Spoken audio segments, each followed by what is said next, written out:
got a show and you better not miss it.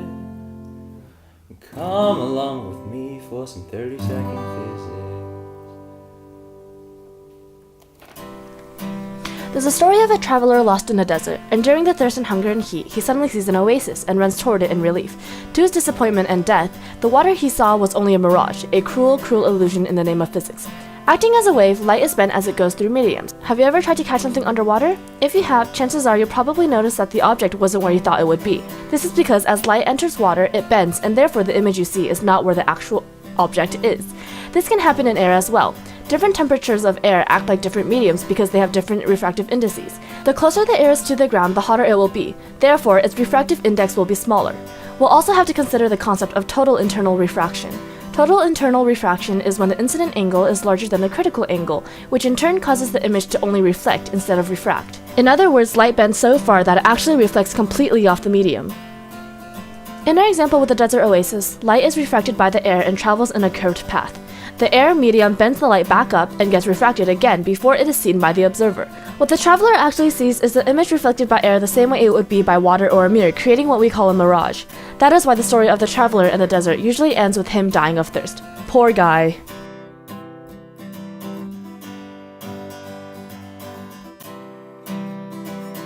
Ever wonder how fiber optics work? This simple demonstration shows how. The stream of water acts as the fiber in which the light travels. As the laser strikes the stream at the critical angle, total internal reflection is achieved. Total internal reflection is when the light is unable to escape its medium. Normally, when light changes media, it refracts or bends slightly. If the change in index of refraction is negative and the light is instant at a certain angle, it is completely reflected. Say you are in a car crossing a border between two countries and you must turn slightly to enter for some strange reason. If you try to enter at this critical angle, you would find yourself making a U-turn back into your original country. This is essentially what happens to the light until the stream bends past the critical angle.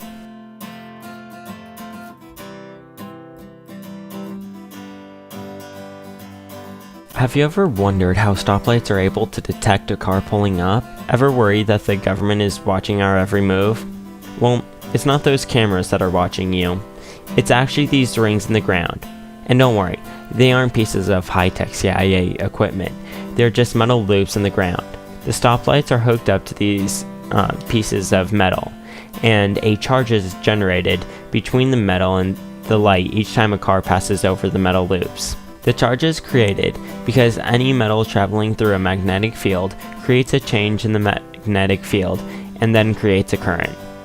These temporary currents are called eddy currents, and they create small magnetic fields which move electrons and in turn induces a charge in the metal loop.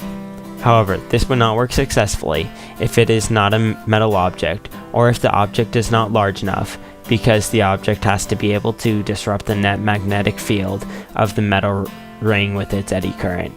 This means that the object acting upon the magnetic field, or in this case, the car, must be big enough or in the proper shape to maintain the current, or else there is no charge in the magnetic field, and you are therefore left currentless.